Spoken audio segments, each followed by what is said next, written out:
Well, hello, you gorgeous mother truckers and fellow rebels, and welcome to another video. Right then, this is an update on the video I did a couple of days ago in relation to the stabbing of the Army Chaplin in Ireland. And we've had an update. As I said, at the time, all I knew was a 16-year-old boy who'd been charged. But now we have an update. And we'll be using a clip from GB News. So therefore, again, me using my ability to pass the news on, not my words, other people's words, but here we go. So, as you can see, GB News, the court heard that a 16-year-old appeared to have radical Islamist mindset and possess material linked to the radical group Islamic State. I'm going to play the clip. It's about a minute long, and then we'll comment as we go through it. So, let's go. In Ireland, a teenage boy has appeared in court charged over a stabbing outside Renmore Barracks. Army chaplain Father Paul Murphy posted on social media to say he was doing okay after receiving treatment for serious but non-life-threatening injuries. The 16-year-old boy, who cannot be named because he's a minor, was refused bail and remanded in custody. During the hearing, the court heard that there were indications of an extreme Islamist mindset. GB News' Home and Security Editor, Mark White, has more for us now. Well, this short court hearing gave us the firmest indication yet of a terrorist motivation behind this attack at the Irish Army Barracks. Can I just interject there? Of course, if this had happened in the UK, it would not be terrorist related. If you dared say anything about it, yeah, you get into trouble. But in any case, let's carry on. On Thursday night, the court heard that the 16-year-old appeared to have a radical Islamist mindset and possess material linked to the radical group Islamic State. Father Paul Murphy, the army chaplain, was returning to the barracks late on Thursday night in his car when he was approached and attacked. Security cameras recorded more than 20 separate stabbing motions. The police suffered deep lacerations. The teenager has been remanded back into custody. So there you go. So now we can officially say that the guy who attacked the father, the army chaplain, was indeed a terrorist. But of course, it's us that are the problem. Now, some people said, oh, well, because shots were fired. Yeah, well, the shots were fired were following their standard warning shot procedures, so all 5 of them would have been in the air.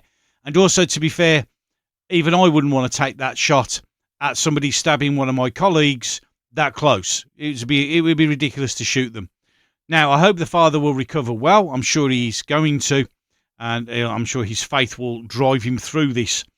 But the simple fact of the matter is, a 16-year-old guy. Now, they go, oh, well, he was born here in Ireland. Look, like the Southport stabber, who was born here, you seem to think that that's some sort of okay reason. It's not. In fact, it should be even more worrying and more concerning that first and second generation immigrants are being taught to hate this country so much that that's what they want to do. So it's irrelevant whether they were born here. In fact, if they're born here and this is what they do, no matter how much you try and smear it, you know, like they did with the Southport killer. Oh, look, he was on BBC Children in Need and all this. And we'll only have... Look, the simple truth of the matter is, stop bullshitting your way out of this. This is concerning. This is why you don't want to say anything, because what it's showing is the absolute 100% failure to even want to integrate, to want to take part in our civilization, in our country's beliefs. And that is why you're trying to cover it over. You're trying to pretend that everything we're saying, which is they are our enemy, they don't want to integrate, they want to do harm to us. I've done a video just a couple of videos ago where a guy was jumping up and down, waving a knife, cutting the Union flag, setting it on fire and pissing on it because there's nothing you can do about it, because they're emboldened by a government that will protect them and imprison me for saying things like, that's not right. This is the problem. What you need to do is try and make this make sense. Make it make sense. Explain to me how this is right. How first and second generation immigrants,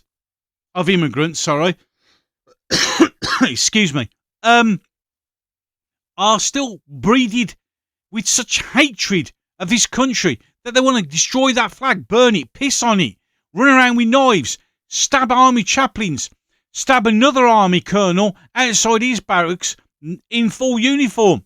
Of course, that's gone completely silent because we don't want to talk about the issue that we have first or second generation immigrants who have been born or brought up in this country to loathe this country, to hate this country, and to wish to project harm upon the citizens of this country. But no, that isn't the issue. People like me saying that is an issue are the problem. We're the enemy. We're the evil ones. Yeah, you all seem to think you're the good guys and you make us the bad guys, and all we're saying is, can't you see the nose on the end of your own face? You can see where the problem is, you can see what the issues are, but you just don't want to tackle them. Instead, you want to blame anyone who dares have the common sense, the courage, the tenacity to go, no, they're the problem. And no, we end up... I mean, I've just done a video where a woman has been sent to prison for 26 months for shouting at a fucking hotel. Let that sink in for a moment. A guy goes in to a Taylor Swift party, stabs to death 3 children, wounds other people critically, and mentally scars everybody else was there, and we get pictures of him as Doctor Who in Children in Need, and only children's image, and all this and all that. And then anyone who went out and went, it's wrong, our kids, I'm scared for my kids, are far-right thugs and put in prison. Don't get me wrong. If you riot and loot a shop, yeah, you deserve to go to prison. You broke the law. You all know you're not supposed to do that, yeah? But when you if you, as I said, if you're going to go to a protest, before you pick up that rock, before you loot that shop, before you do anything that's potentially violent, think. But the problem is we have all seen the videos where one set are being arrested and sent to prison for throwing rocks, but people the other side of the protective police line, where police officers have said, don't worry, we're here to protect you, have been throwing stones the other way. And that doesn't matter. That doesn't count. Please, please, please, make this make sense. Any case, I hope the father recovers well. I'm sure he will. He has God on his side. With that, I'm done. So, until the next one. This once great nation, arrived here by time, with its crushed